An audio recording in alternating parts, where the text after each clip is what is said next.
这个讲我们那个生产完了以后要清洗这个系统，因为我们那个做玻璃的一般可能是双组分的，它那个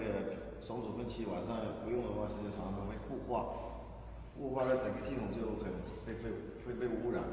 但是我们使用这个隔膜泵打的时候，我们生产完了以后就用一桶那个稀释剂，然后